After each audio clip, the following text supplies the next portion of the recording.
Hello, my name is Robert Kiyosaki, and I'm best known for a book called Rich Dad, Poor Dad, which I published in 1997, and it has been on the New York Times bestseller list and bestseller list all over the world for, I think, nearly 7 years, which is, if I may say so myself, quite an accomplishment. My other book, the latest book that just came out in 2008, is How to Increase Your Financial IQ, and in these economic, volatile times, I really think increasing this, your number one asset, your IQ, is especially important today. So what I'm going to be talking to you about is something I call the new rules of money. And before I go into the new rules, I'll just explain why they're new rules. The rules of money changed first in 1971 when President Nixon took us off the gold standard, and second in 1974 when ERISA was passed. And ERISA now is known as a 401k. The reason ERISA is so important, or 1974 is so important, it meant to all employees that you no longer had a paycheck for life. The company was not going to take care of you for the rest of your life. So 1974 meant you had to now sort of save and invest enough money so that you could afford to pay yourself a paycheck for the rest of your life. So that's why after 1971 and 1974, the rules of money changed. So before I go into the new rules, I'd like to go into the old rules. Prior to 1971, the old rules were go to school, get a safe, secure job. The second was work hard to earn more money. 3, save money. 4, buy a house. 5, get out of debt. 6, invest for the long term. And in most people's cases, they invest in mutual funds. And 7, diversify. So those are the old rules, and when I talk to even young people today, people under 20 years old, they still say the same thing. I'm going to school to get a safe, secure job. I'm going to work hard to make a lot of money. I'm going to save money. I'm going to buy a house. I'm going to get out of debt. I'm going to invest for the long term in mutual funds, and I'm going to diversify.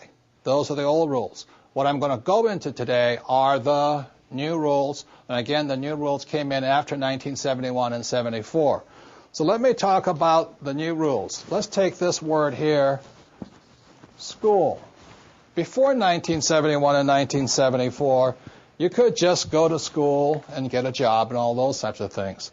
But today, after 1971 and 74, people need to know you need more education than the school systems provide. For example, one type of education our schools provide for is a thing called academic. And I don't spell very well, so if I misspell something, let me know. But academic means reading, writing, and arithmetic. That's very important. Rule number 2 you have to learn in school is professional.